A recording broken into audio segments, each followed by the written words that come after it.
Racismo estructural en España y México, el privilegio que no se ve. Bienvenidos a un nuevo episodio de Ideas, el podcast de las ideas de la inteligencia artificial, donde nos gusta incomodar lo cómodo y pensar lo impensado. Hoy vamos a hablar de algo que está ahí, que se respira, que se vive todos los días, pero que casi nadie quiere nombrar, el racismo estructural en España y México. ¿Por qué resulta tan fácil señalar el racismo en otros países, como Estados Unidos, Francia o Reino Unido, pero tan difícil verlo en el espejo? ¿Por qué tanta gente se siente cómoda hablando del Ku Klux Klan o de los policías estadounidenses, pero reacciona con molestia o burla si mencionamos el colorismo en México o la gitanofobia en España? Este episodio arranca con una pregunta incómoda. ¿Será que nos hemos entrenado colectivamente para mirar hacia otro lado? Porque cuando hablamos de racismo en nuestros propios países, surgen frases como "eso aquí no pasa", "ya no estamos en esos tiempos", "todos somos mestizos" o el infame "yo no soy racista". Pero, a lo largo de los años, tanto España como México han construido una narrativa nacional que oculta, minimiza o directamente niega sus formas específicas de racismo, y no se trata solo de insultos o discriminación abierta. Estamos hablando de estructuras, de sistemas que operan casi de manera invisible, pero profundamente efectiva. Hoy, en este primer segmento, te propongo abrir los ojos, no para señalar con el dedo al otro, sino para hacernos una pregunta personal y colectiva: ¿qué formas de racismo hemos aprendido a no ver? Empezamos por reconocer cómo funciona la negación, cómo influye el orgullo patrio o la historia mal contada, y cómo ese velo se refuerza desde la educación, los medios, la política y, sí, incluso desde la tecnología. Este episodio busca precisamente eso, hacer visible lo invisible. No vamos a hablar solo de casos extremos ni de culpables individuales. Vamos a mirar el sistema, lo cotidiano, lo que se filtra en la manera en que hablamos, contratamos, representamos o imaginamos al otro. Así que si estás dispuesto a cuestionarte, a escuchar lo que muchas veces se silencia, y a mirar el privilegio desde una nueva perspectiva, incluso si ese privilegio es tuyo, este episodio es para ti, porque no se puede transformar lo que no se reconoce, y hoy, aquí, vamos a reconocerlo. Empecemos. Para entender la magnitud del problema que queremos abordar hoy, es crucial distinguir entre lo que muchas personas entienden como racismo, una agresión directa, un insulto, una burla evidente, y lo que realmente sostiene las desigualdades raciales en nuestras sociedades, el racismo estructural. A diferencia de ese insulto racista aislado que alguien podría decir en la calle o publicar en redes sociales, el racismo estructural no necesita gritar, ni siquiera ser consciente. Se cuela silenciosamente en las reglas, las políticas, las decisiones cotidianas, y se vuelve parte del paisaje. Es más difícil de ver, más fácil de negar y, por eso mismo, más peligroso. El racismo estructural es ese sistema que hace que, estadísticamente, las personas racializadas tengan más probabilidades de vivir en la pobreza, de ser detenidas por la policía, de recibir peores servicios de salud, de estar subrepresentadas en puestos de poder o de no aparecer como protagonistas en los medios. Pero no es solo un problema de cifras, es una red de decisiones históricas y contemporáneas que se entrelazan para producir y reproducir desigualdad. No requiere de un grupo de personas malvadas maquinando en secreto. De hecho, muchas veces ocurre bajo la lógica del "yo no soy racista", pero, o peor aún, sin que nadie se cuestione si lo que está haciendo tiene efectos discriminatorios. Pensemos en ejemplos cotidianos. En México, ¿qué tono de piel aparece en la mayoría de los anuncios de productos de lujo o de aspiración? En España, ¿qué nombres parecen problemáticos en los currículums que las empresas filtran? En ambos casos, no hay una persona que diga abiertamente "no quiero contratar a alguien moreno o con acento marroquí", pero los algoritmos, los filtros, los estereotipos y los prejuicios tácitos hacen el trabajo por ellos. Eso también es racismo y es un tipo de racismo más difícil de erradicar porque muchas veces opera desde la indiferencia, desde esa comodidad de no cuestionarse nada porque a uno no le afecta directamente. Este tipo de racismo no se combate solo con discursos bien intencionados ni con una que otra campaña de diversidad. Se requiere cambiar estructuras, abrir conversaciones incómodas y, sobre todo, reconocer que no basta con no ser racista, hay que identificar las formas en que todos, de alguna manera, hemos sido cómplices o beneficiarios de este sistema. A veces sin querer, sí, pero no por eso sin responsabilidad y para eso, necesitamos entender bien de qué hablamos cuando hablamos de racismo estructural, porque no es odio, es hábito y cambiar hábitos implica conciencia, voluntad y acción. Una de las características más sofisticadas y peligrosas del racismo estructural en México es su capacidad para ocultarse tras una narrativa profundamente arraigada, la del mestizaje. Se nos enseñó, desde los libros de texto hasta los discursos presidenciales, que todos los mexicanos somos producto de una mezcla armónica entre lo indígena y lo europeo, una mezcla que supuestamente nos iguala, nos hermana, y que, convenientemente, borra cualquier posibilidad de racismo porque, claro, si todos somos mestizos, ¿quién podría discriminar a quién? Pero esta idea romántica del mestizaje opera más como un velo que como una verdad. No se trata de negar la diversidad genética y cultural del país, sino de cuestionar cómo esa diversidad se ha jerarquizado y blanqueado para mantener ciertos privilegios intactos. El colorismo, esa discriminación basada en la tonalidad de piel dentro de una misma comunidad racial o étnica, es la evidencia más visible de este racismo silencioso. No es casualidad que las personas de piel más clara, con rasgos europeos, dominen los espacios de visibilidad y poder en México. Basta encender la televisión para notar quienes protagonizan las telenovelas, quienes aparecen como expertos en los noticieros, o quienes venden productos en los anuncios publicitarios. Lo mismo sucede en las universidades privadas, en los gabinetes políticos, en la alta dirección empresarial. Este patrón no responde a mérito individual, sino a una construcción histórica que asocia lo blanco con lo deseable, lo aspiracional y lo legítimo y por supuesto, también influye en quién recibe trato digno y quién es objeto de sospecha o desdén en la calle, en un restaurante o en una entrevista de trabajo. Este blanqueamiento no solo se impone desde fuera, sino que se reproduce desde dentro. Muchas familias, por ejemplo, fomentan el ideal de mejorar la raza al emparejarse con personas de piel más clara, perpetuando la idea de que lo indígena es algo que debe corregirse o borrarse. En la cultura popular, los memes, los refranes, las caricaturas infantiles, se normaliza el desprecio por lo moreno, lo indígena, lo afrodescendiente, sin que muchas veces se reconozca como racismo. La IA, por cierto, también lo refleja, al entrenarse con imágenes, textos y referencias sesgadas, reproduce estos mismos patrones en motores de búsqueda, filtros de belleza o asistentes virtuales. ¿Quién aparece si buscas persona exitosa o familia feliz?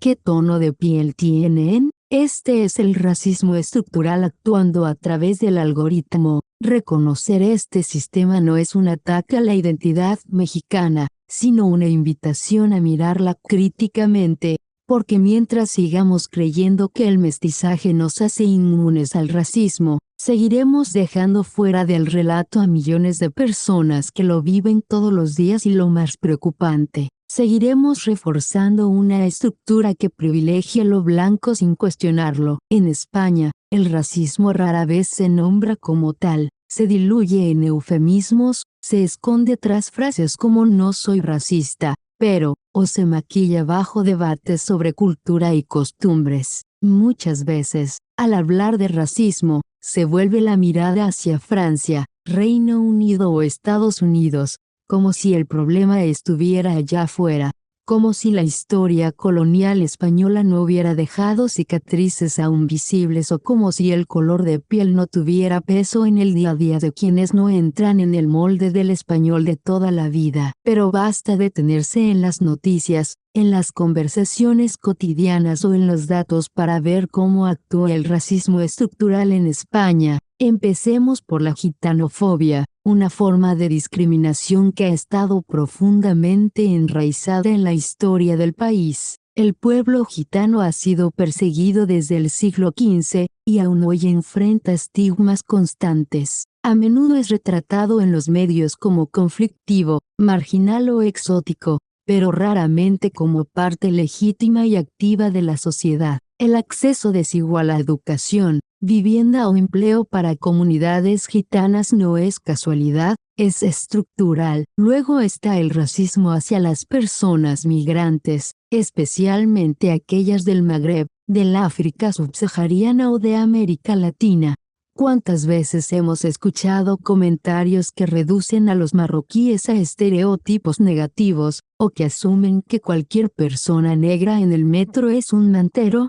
¿Cuántas veces se ha dicho con desdén que los latinos vienen a quitar trabajos, mientras se invisibiliza su rol esencial en los cuidados, la construcción, la hostelería? Esta discriminación se vive no solo en el trato diario, sino también en las políticas migratorias, en los controles policiales por perfil racial, o en la falta de representación en espacios de poder. Y todo esto ocurre en un país que, paradójicamente, no ha asumido completamente su historia colonial. España fue un imperio que colonizó gran parte de América, el Caribe, el norte de África y Filipinas. Sin embargo, a diferencia de otros países europeos, no ha habido un proceso real de memoria, reparación ni educación sobre ese pasado.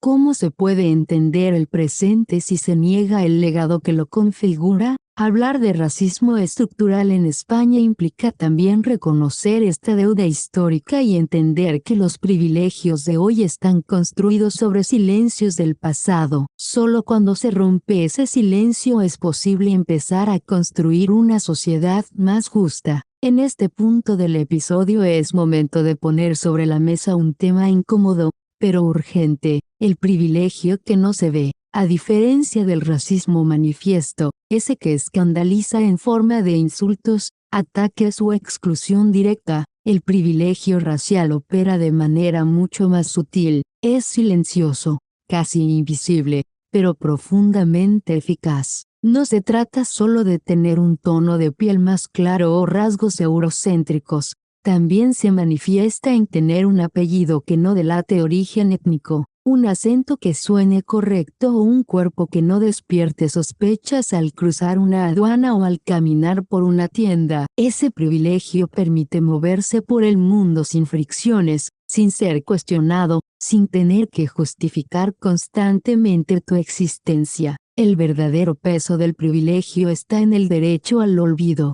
Quien nunca ha sido discriminado por su color, su apellido o su manera de hablar, puede fácilmente desconectarse de la conversación sobre el racismo. Puede apagar el noticiero, ignorar el documental, deslizar rápido en redes o simplemente decir: yo no me meto en eso. Pero ese derecho a no ver, a no saber, a no sentir la urgencia, es en sí mismo una forma de poder, y para quienes viven las consecuencias del racismo todos los días, esa indiferencia es un lujo impensable. En este sentido, la conversación no puede limitarse a "yo no soy racista", sino que debe ampliarse a "en qué medida me beneficia un sistema que sí lo es". Aquí es donde la inteligencia artificial, paradójicamente, puede ayudarnos a abrir los ojos. Cuando los algoritmos, que supuestamente deberían ser objetivos, reproducen sesgos raciales, nos enfrentan con una verdad incómoda: si incluso una máquina entrenada con nuestros datos aprende a discriminar, es porque los sesgos están profundamente incrustados en nuestras estructuras sociales. Casos como sistemas de reclutamiento que descartan a personas con nombres extranjeros, o tecnologías de reconocimiento facial que fallan con personas de piel oscura, nos recuerdan que el racismo no necesita de odio para operar. Basta con no hacer nada, basta con seguir como si nada pasara, y esa pasividad es una de las formas más efectivas de perpetuar el privilegio. Cuando pensamos en cómo se construye el imaginario colectivo de una sociedad, inevitablemente llegamos a los medios y al entretenimiento. ¿Quién tiene el poder de contar las historias? ¿Quién aparece como protagonista y quién solo como víctima? ¿Como amenaza o como simple fondo decorativo? En México y España, los medios de comunicación, las series, el cine, la publicidad y ahora también la inteligencia artificial han jugado un papel fundamental en reproducir, y a veces reforzar, una visión racializada del mundo que beneficia a unos pocos y silencia o distorsiona a muchos otros. Pensemos por un momento en las telenovelas mexicanas o en los dramas televisivos españoles. ¿Cuántos personajes principales no son blancos o blancos mestizos? ¿Cuántos hablan con acentos marcadamente indígenas o africanos sin ser objeto de burla, marginalización o criminalización? Rara vez vemos a personas morenas, afrodescendientes, gitanas o migrantes representadas como médicos, empresarios, líderes o héroes. Cuando aparecen, suelen ser retratadas como delincuentes, trabajadoras domésticas o, en el mejor de los casos, como el amigo simpático del protagonista. Esta repetición constante genera una asociación automática. Valor, inteligencia, belleza y liderazgo se asocian con ciertos fenotipos, sumisión, pobreza o peligrosidad, con otros. Y el problema se vuelve aún más complejo cuando lo llevamos al terreno de la inteligencia artificial. ¿Cómo aprende un algoritmo a predecir rostros bonitos, voces agradables o cuerpos normales? A partir de los datos con los que ha sido entrenado, y si esos datos reflejan una sociedad que blanquea y homogeneiza, el algoritmo terminará reproduciendo esos mismos sesgos. Ahí tenemos el fenómeno del blanqueamiento digital, donde filtros de belleza aclaran la piel, afilan la nariz o agrandan los ojos automáticamente, o los sistemas de reconocimiento facial que fallan más con rostros oscuros, y que en algunos países han llevado a detenciones injustas, o incluso herramientas de contratación que, sin proponérselo, penalizan a candidatos con nombres que suenan no blancos. La pregunta es, si la inteligencia artificial aprende de nosotros, ¿qué le estamos enseñando sobre la diversidad? Y aún más importante, si seguimos consumiendo imágenes sesgadas sin cuestionarlas, ¿cuánto de nuestra visión del mundo es realmente propia y cuánto ha sido moldeado por quienes han tenido siempre el micrófono? Porque al final, no se trata solo de representación por representación, sino de quien tiene el poder de decir, esto es lo que vale, esto es lo normal, esto es lo que merece atención. En un mundo cada vez más mediado por pantallas, algoritmos y narrativas digitales, empezar a romper con esos moldes también es una forma de resistencia. Uno de los grandes obstáculos para combatir el racismo estructural en México y España es que, sencillamente, no se puede nombrar sin provocar incomodidad, burla o rechazo, y no se puede nombrar no porque no exista, sino porque nombrarlo implica desmontar privilegios y romper con narrativas nacionales profundamente arraigadas. En ambos países, hablar de racismo suele ser tachado como exageración, victimismo o, como se ha vuelto cada vez más común escuchar, una importación gringa de conflictos que, supuestamente, no nos pertenecen. Esto no solo revela una incomprensión del fenómeno, sino una voluntad activa de mantenerlo invisible. El lenguaje inclusivo, las cuotas raciales o étnicas, los estudios académicos sobre discriminación sistémica y los programas de reparación o reconocimiento suelen encontrarse con una fuerte resistencia social. ¿Por qué? Porque el mero hecho de que existan indica que hay un problema, y aceptar ese problema implica reconocer que muchas personas han vivido toda su vida en una burbuja de privilegio no reconocido y esto duele. Por eso, términos como blanco, privilegiado o colonialismo son rechazados, ridiculizados o malinterpretados. No es casualidad que las redes sociales y los medios estén llenos de comentarios que acusan a los activistas antirracistas de estar dividiendo a la sociedad, cuando en realidad lo que hacen es visibilizar una división que siempre ha estado ahí, pero que era cómodamente ignorada por quienes no la sufrían. Lo más inquietante es que esta reacción defensiva suele estar revestida de una supuesta racionalidad o neutralidad. No soy racista, pero no estoy de acuerdo con imponer cuotas, todos somos iguales, no hace falta hablar de razas. El racismo ya no existe, lo que hay es una cultura del victimismo. Este tipo de frases no son opiniones inocentes, sino estrategias discursivas que permiten seguir sosteniendo un sistema desigual sin tener que enfrentarlo, y cuando la corrección política se convierte en blanco de burla,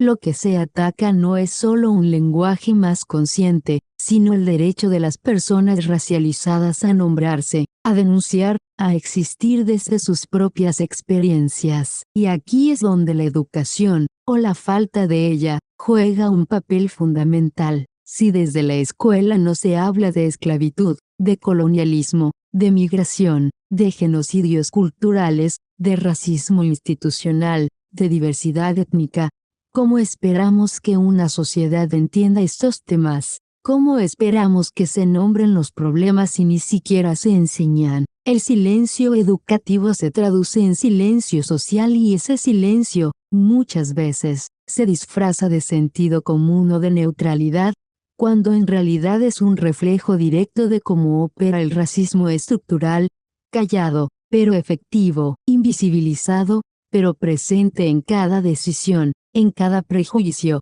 en cada política pública que no se cuestiona. Así que la gran pregunta no es solo por qué cuesta tanto nombrar el racismo, sino a quién beneficia ese silencio, y si seguimos sin atrevernos a nombrarlo, ¿cómo vamos a transformarlo? Mientras el silencio institucional y la negación social persisten, hay voces que no han dejado de hablar. En barrios, comunidades rurales, escuelas, colectivos y plataformas digitales, muchas personas han alzado la voz para señalar lo que el sistema insiste en callar: el racismo estructural existe, duele y excluye. Este segmento es una invitación a escuchar activamente a quienes no solo han sido víctimas, sino también agentes de cambio. Porque cuando hablamos de racismo, no basta con describir el problema, hay que escuchar a quienes han vivido en carne propia sus consecuencias, y que, a pesar de ello, han decidido resistir. Desde México, pensemos en el activismo afromexicano, históricamente invisibilizado y que hoy exige con fuerza el reconocimiento constitucional, políticas públicas y representación mediática digna. Hay mujeres afromexicanas como Lupita Martínez o comunidades enteras en la Costa Chica que han llevado su identidad del margen al centro, luchando no solo contra la discriminación, sino también contra la indiferencia. Del otro lado del Atlántico, en España, encontramos movimientos romaníes que denuncian la gitanofobia, artistas afroeuropeos que están resignificando el espacio público con sus voces, y plataformas digitales donde jóvenes racializados construyen una narrativa alternativa desde el humor, la memoria y la denuncia. No son figuras aisladas, son redes, colectivos, familias, amistades que se apoyan y actúan, y algo que comparten muchas de estas resistencias es el uso de la tecnología, las redes y la inteligencia artificial para romper los cercos del silencio, desde campañas virales como Afroféminas hasta podcasts, documentales autogestionados, inteligencia artificial entrenada con voces no blancas o acentos fuera del estándar. El impulso viene desde abajo, desde lo diverso. La resistencia ya no es marginal, está organizada, tiene creatividad, datos, argumentos, arte y comunidad. El problema es que los medios tradicionales, los algoritmos dominantes y nuestras propias inercias siguen prefiriendo no mirar.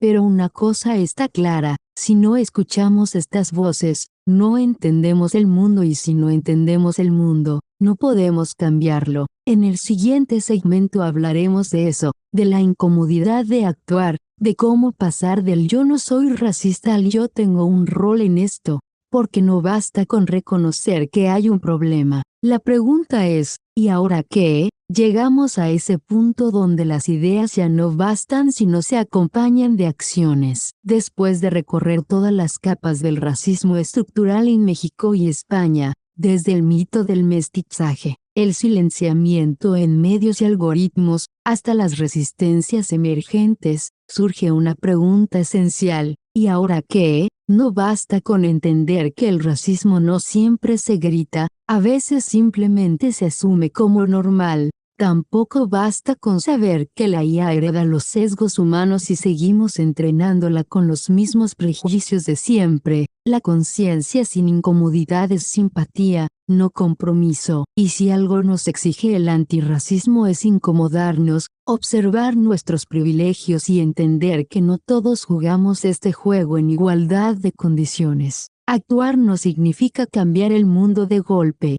sino asumir responsabilidades de lo cotidiano. ¿Tienes poder de contratación en tu empresa? Revisa si los CV chicas que llegan se filtran por nombres o acentos. ¿Trabajas en medios o en comunicación? Pregunta a quienes no están siendo representados. ¿Eres desarrollador de software o usuario de herramientas de IA? Exige diversidad en los datasets, en los testers, en las voces que se escuchan. ¿Eres maestro, madre, estudiante, consumidor? Entonces ya tienes un lugar desde donde romper el ciclo. También puedes compartir contenido creado por voces racializadas, apoyar campañas, rechazar narrativas racistas disfrazadas de humor o tradición, o simplemente escuchar antes de opinar. La inteligencia artificial no es una varita mágica, pero sí una lupa poderosa. Puede amplificar injusticias, sí, pero también puede revelarlas y proponer rutas de solución. En Ideas apostamos por ese camino, el que hace de la tecnología una aliada de la justicia social y no su cómplice, y ese camino lo construimos contigo. Si este episodio te removió algo, curiosidad, incomodidad, reflexión, te invito a compartirlo, a discutirlo, a llevarlo contigo más allá de la escucha. Suscríbete a nuestro canal en YouTube, Spotify o tu plataforma favorita, y si puedes, apóyanos en Patreon para seguir creando episodios con profundidad, rigor y corazón. Tu apoyo hace la diferencia. Gracias por llegar hasta aquí, gracias por pensar con nosotros, gracias por hacer visible lo que tantos prefieren invisible. Hasta el próximo episodio de Ideas, donde las ideas no solo se piensan, se sienten.